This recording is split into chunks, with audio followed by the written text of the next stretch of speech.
Hello everyone and welcome back to my YouTube channel. Today I have a Christmas card which is an entry for the Lawn Fawnatics challenge, which is Happy Holiday Critters.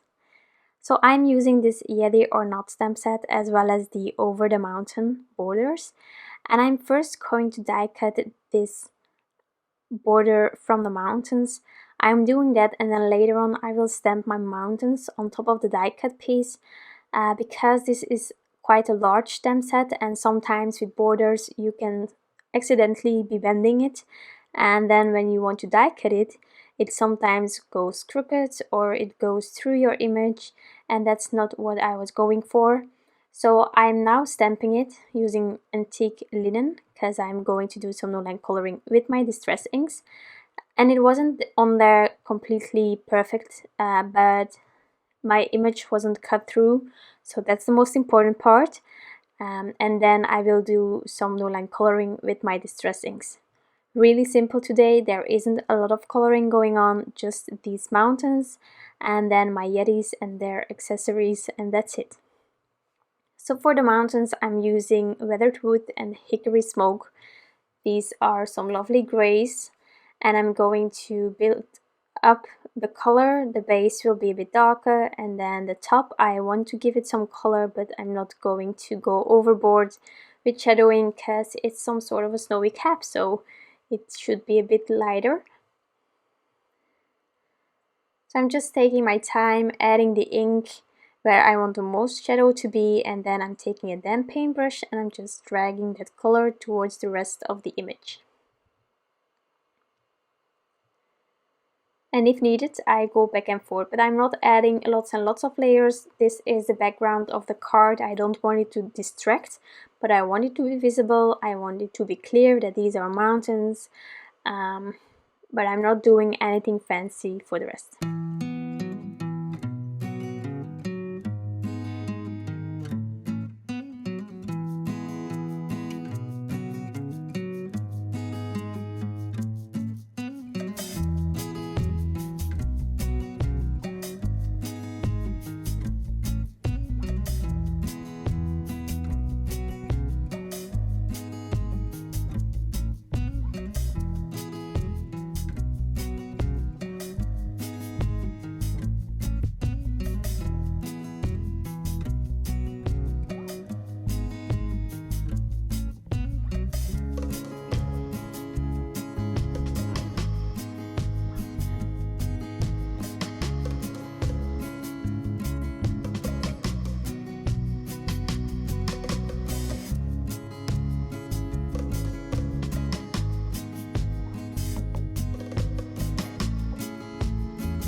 So I'm quickly cleaning off my acrylic block just on the top of this. And then I am going to take the colors for the Yetis. I'm keeping it really simple, only 2 colors. So we have this Peacock feathers and then Festive berries for the accessories, because it is a Christmas card and I really like to use red for the head, and then why not use red for the scarf as well. So I'm making these Yetis blue, and the faces, the hands and the horns will be darker, and then I will use a diluted version of the same peacock feathers to fill in the fur. And I'm just adding layers. I'm going over everything twice. That worked for me this time. Sometimes I only do it once, or sometimes even 5 times if necessary. Just do what feels comfortable, what you like, and until you're happy with the shadow created or the depth, you just keep adding. What I do recommend is to really let each part dry before you come back with another layer, just to prevent the paper to break down and get ruined.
So I'm using the matching dies to cut them out, and I prefer keeping them in place using some purple tape. And once everything is die cut, I am first going to add some dots, white jelly roll pen dots, onto the scarf to add some final details, as well as on the teeth. I went around them while painting, but I just wanted them to be really wide, so I'm going over that using my jelly roll pen.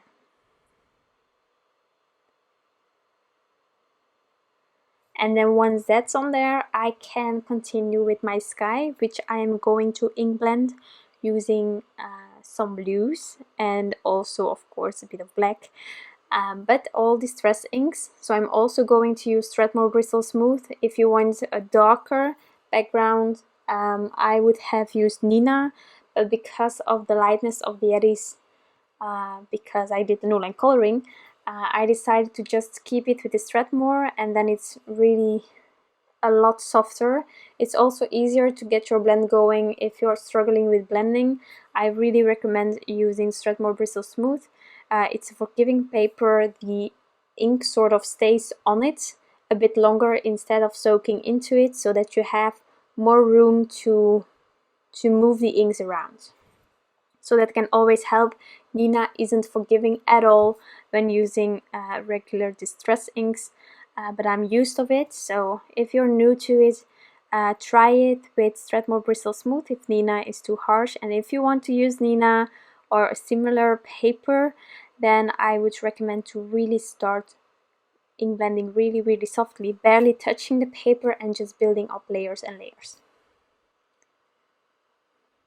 Since my Yetis are going to be on the bottom of this card, I decided to already add them. Normally I add everything on the end of my video when everything is prepped and ready to go. But this time I was really sure about this piece of the card, and then about the sky and the sentiment I was still figuring it out. So just do what feels good. If you're certain of something, then you can continue with that first and just think a bit longer about the rest.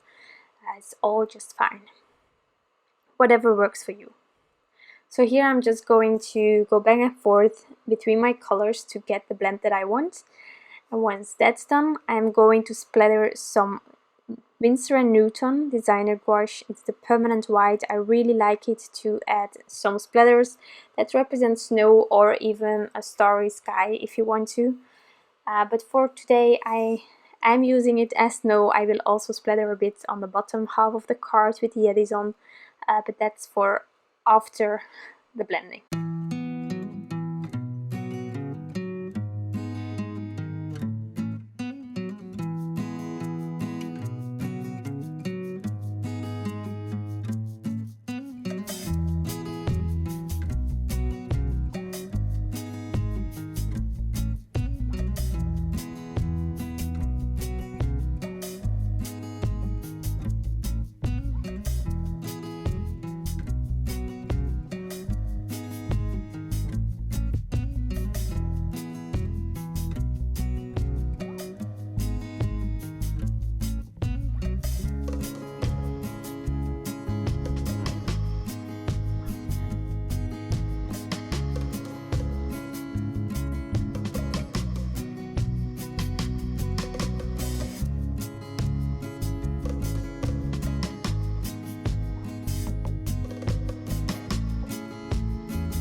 So that was the splattering, and once my background is dry, I'm continuing. So first of all, I'm going to stamp out the Christmas.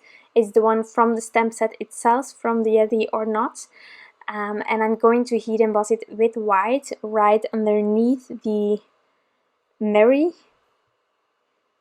And I'm not centering it because the R's are a bit higher and I want it to be underneath them. So that's how I am lining up this Christmas. And then I'm going to heat emboss it using Glacier White Embossing Powder by NUVO, which is an embossing powder that I really like. I love NUVO embossing powder, but be aware, the beauty of this embossing powder is that it melts smoothly, which is gorgeous, but if you have a fine script, I wouldn't recommend it because it's quite thick. But with the Lawn Fawn script, which are all kind of the same, you can always use NUVO in my opinion.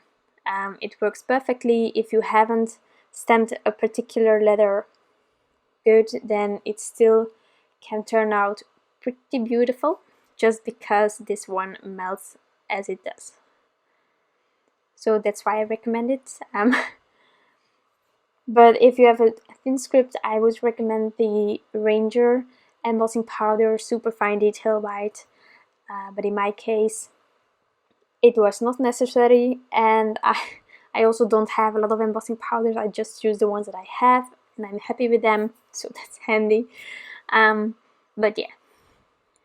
So this is my Christmas. I'm buffing off the excess anti-static powder, and now I can add that Merry to my back. But first I'm going to add this sky already to my card base.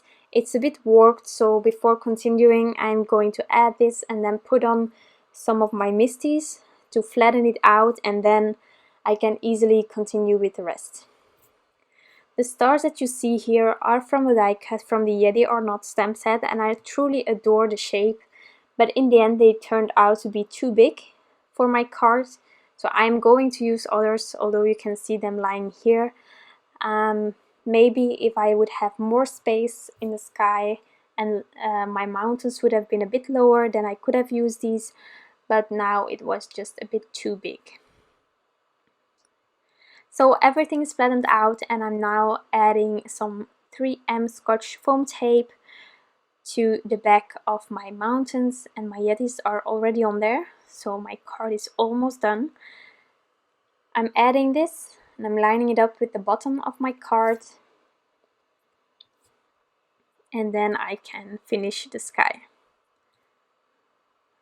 So for the rest of the sentiment, I have the Scripty Merry cut out, and all the gold that you can see here, as well as the Merry, is from the Lawn Fawn Metallic Cardstock gold, and I really like it. I also love using the same company all together on one card. I don't know why. I think it always matches, like Lawn Fawn with Lawn Fawn, it's always perfect. So yeah, I'm going to add it flat. And what you saw me doing just before is I took a piece of purple tape, and it's a tip from Katy Zilski. She goes over her dies that haven't cut completely, like without any hairs, some sort of hairs. And with the purple tape you can remove them really well. So that's what I did, because I saw recently a video of her where she told that to us. So as you can see here, there wasn't enough space, just like not for the amount of stars that I wanted to add. They were a bit too big, unfortunately, but I love them, so I kept them, of course. They just will be used on another card. And I decided to take these stars that are included in the Scalloped box card pop-up, and I really like the size that they are for this card, and I added a lot more stars than I initially imagined using, but I'm happy with it, and that's the most important part. So I'm just scattering them around, and once I'm happy with the placement, then I will glue them down using the Gina K Designs Connect glue, the same as I used previously. After adding the stars, I'm just going to add some stickles to the head of that one Yeti, and then this card will be finished. However, I forgot to film the stickles. I actually forgot to add the stickles until I was going to take a picture, so that's why it's not filmed and on here. But at the end of the video, as always, there are some pictures of the card, also some close-ups, so there you will definitely see the stickles and the shine of it. I'm hoping that you enjoyed this video, and the most important thing, that you are all safe and healthy, and that your family is safe. we still have some challenges to go with this pandemic, but we need to think about what we do, and if we all do that, then hopefully we will be rid of it soon. I really hope for that. So stay safe, keep everyone safe around you, and I hope you have a wonderful day left, and I will see you soon with another card. Bye!